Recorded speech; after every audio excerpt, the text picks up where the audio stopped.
நம்ம எல்லாம் சேர்ந்து வீட்டுக்கு போகிறோம். சரியா? என்னை விட்டு போயிடாதீங்க. ஓங்கலிடை வந்து உயர்ந்தோர் தொழ விளங்கி வேங்குடி வியாழத்து இல்லகற்று மாணவற்று மின்னே தனியாடி வென்றெடுக்கும் செய்தியது கண்ணே இல்லாத தமிழ். தமிழுக்கு எனது தரம் சிறந்தாழ்ந்த வழக்கங்கள். காஞ்சிபுரம் புத்தக திருவிழாவில் தமிழ் இனிமை பட்டிமன்றம். காஞ்சிபுரம் புத்தக திருவிழாவில் தமிழ் இனிமை பட்டிமன்றம் ஒரு நூலகமே நடுவராக அமர்ந்திருக்கிறார்.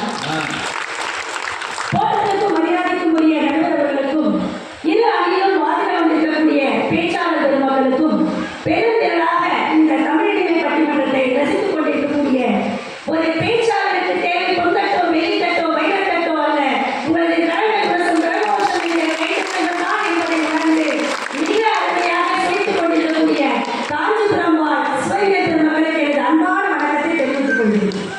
நடுவர் அவர்களே, அறிவியல் வளர்ச்சியால் கலைகளும் வாசிப்பும் வளர்ந்துள்ளதா தளர்ந்துள்ளதா? நீங்க மட்டும்தான் தலைப்பை முழுமையா சொல்றீங்களா? நாங்க சொல்ல மாட்டோமா? அதுல அணி தலைவர் எதிரணி தலைவர் வந்து தொடங்கி வச்சார். பாட்டு சொல்லுங்க பாப்பா. அந்த பாட்டு யார் சொல்றாங்க? கண்ணதாசன் சொல்லுங்க. மேடைக்கு வந்தா இதெல்லாம் கேள்வி கேட்கணும் தெரிஞ்சாதான் பயம் இருக்கும். இது குண்டக்கூடிய காலத்து வந்து வருது.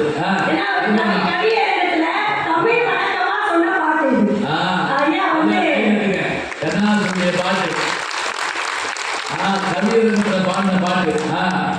ஏன் நான் இந்த தலைப்பு சொல்ல தெரியுங்களா? நீங்களாம் ரொம்ப தெளிவான சுவைய பெருமக்கள். அறிஞர் அண்ணா வாழ்ந்த மண்ணில் வாழக்கூடிய ஒரு மிக அருமையான சுவைய பெருமக்கள். இவரே வந்து நின்று என்ன சொன்னாரு? இந்த மைக் இல்லாம வாழ முடியுமா?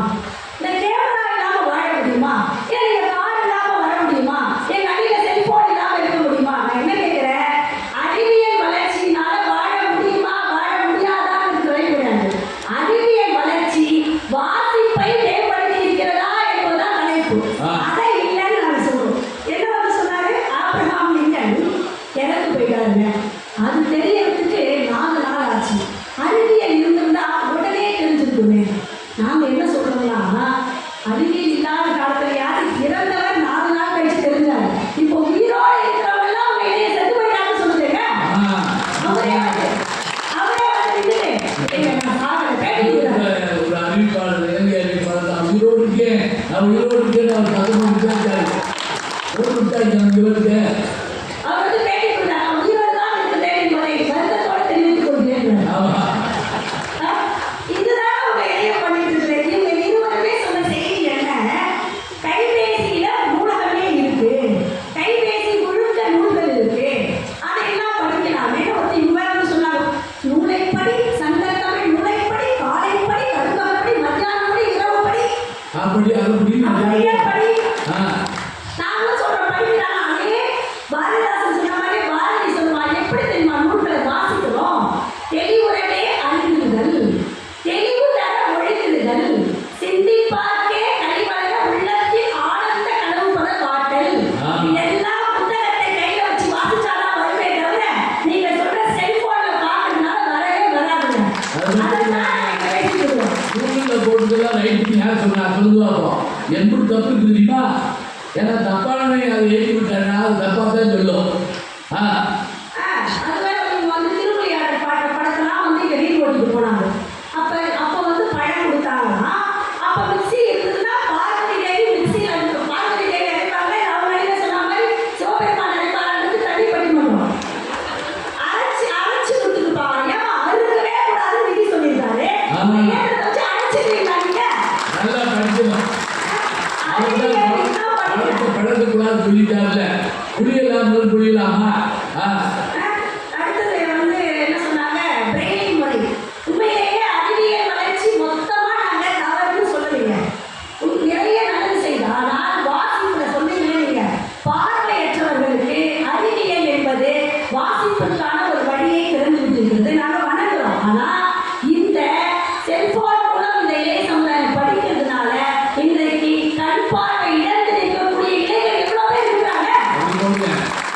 கண்ணாடி நீங்க அடுத்து வந்து நிறைய செய்திகள் வந்து அறிவியல் நாள் இருக்கு, கலைகளை பற்றி சொன்னாங்க.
சொன்னான்.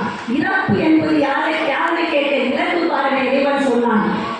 அனைத்துமே அனுபவத்தேதான் அறிய வேண்டும் என்றால் ஆண்டவனை நீ எதற்குன்னு கேட்டானா கண்ணதாசன். உடனே ஆண்டவன் சற்றே அருகில் வந்து அந்த அனுபவமே நான் தான் என்றான் என்று அந்த கவிதையை முடிச்சுட்டான். அப்படி அனுபவமாக இருக்கக்கூடிய இந்த ஒரு குருவிடமிருந்து ஒரு கலையை கற்கிறது உங்களுக்கு வழக்குமா? இல்லை நீ ஆன்லைன் யோகாவை கற்றுக்கிறாங்க ஆன்லைன்ல எங்கேயாவது அடுக்குமா? மூச்சை இழுத்து விடுற போது தான் காலி எழுதிது. அவன் இழுக்கிறதா விடுறதா கதவை திறக்கிறதா வந்து மணிக்காக என்ன படுத்து யோசிக்கிறான். இந்த சூழ்நிலையை இன்னைக்கு போயிட்டு நான் அழகான ஒரு கோவில் நகர வேண்டும், கடைகள் எல்லாம் புதிந்து இருக்கக்கூடிய நகரம் என்று சொன்னால் ஐயா சொன்னாங்க நகரங்களில் சிறந்தது காஞ்சின்னு. அந்த மாதிரி கடைகளில் சிறந்தது காஞ்சி, கோவில்கள் அதிகம் இருக்கக்கூடிய இடம் காஞ்சி, பல்லவர்களுடைய அத்தனை சிறப்பும் கொட்டி கிடக்கக்கூடிய இடம் காஞ்சி. நீங்க சொன்னீங்களே இந்த அறிவியல் வளர்ச்சி வந்துச்சுங்க, ஏன் ஒரு கோயில் கட்ட வேண்டியதானே? ஒரு மகாபுரத்துல ஒரு சிற்பத்தை எக்ஸ்ட்ரா சேர்க்க வேண்டியதானே? உங்களுடைய அறிவியல் வளர்ச்சினால சுனாமி வந்து ஒரு நகரம் தெரிஞ்சது, அதான் நம்மளால கண்டுபிடிச்சது. அதுதான் இன்னைக்கு தஞ்சாவூர்ல சொல்ற போதே நம்ம சொல்லுவோமே, அந்த பெரிய கோயிலை பத்தி சொல்ற பொழுது அந்த கட்டுமான வளர்ச்சி என்ன பண்ணிச்சு உங்க அறிவியல் நான் கேட்கிறேன். அந்த கட்டுமான வளர்ச்சி பத்தி சொல்ற போது தஞ்சாவூர் பொம்மை இருக்குதுல்ல, அது நீங்க வச்சீங்கன்னா அப்படியே அது ஆடும், கீழே போனாலும் மேல தலை வெயிட் ஆகும். அதுதான் தஞ்சாவூர் பொம்மை. நம்ம வந்து நம்ம பெண் ஆடுறது மாதிரி தஞ்சாவூர் பொம்மை கிடையாது, அதனுடைய பாதம் இல்லாமல் இருக்கும் பாருங்க, அதுதான் தஞ்சாவூர் பொம்மை. அந்த பொம்மையுடைய கட்டுமானம் தான் பெரிய கோயிலுடைய கட்டுமானமா. அதுக்கு கீழே இருக்கக்கூடிய இடத்துல வெறும் மண்ணால் செய்யப்பட்டு அது போல இருக்குமா, மேல நல்ல கட்டுமானத்தை போட்டு 1500 ஆண்டுகளுக்கு முன்னால் ராஜராஜ சோழன் கட்டியிருக்கிறான் என்றால் அந்த கடையை உங்களோட அள்ளி படிச்சு கொண்டு வச்சா கண்ணையை பார்த்து இது உலகமே வியந்து போதே. என்னடா இடம் மண்ணெறி பரிமாண தத்துவங்கிறான்.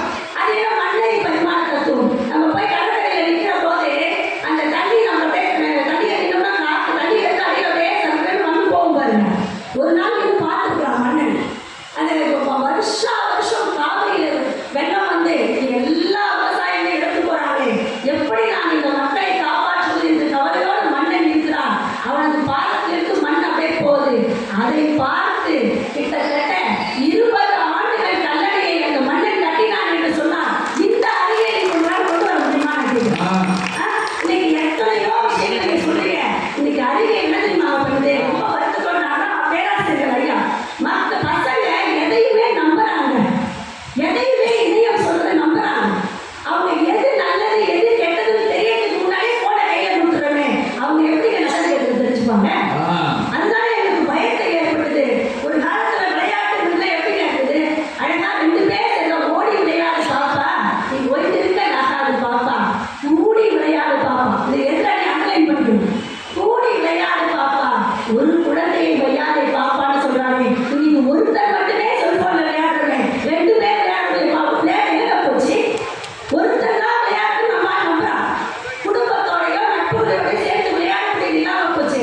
கபடி, கிட்டிப்புள், பெண்களுக்கான எத்தனை விளையாட்டுகள் எல்லாவற்றையும் நாம வந்து வெளியில அழகா உடற்பயிற்சிக்காரராக இருக்கக்கூடிய விளையாட்டுகள் இருக்கு. வெறும் பொழுதுபோக்காக தனி மனித விளையாட்டாக மாற்றி இருக்கிறது இந்த செல்போன்.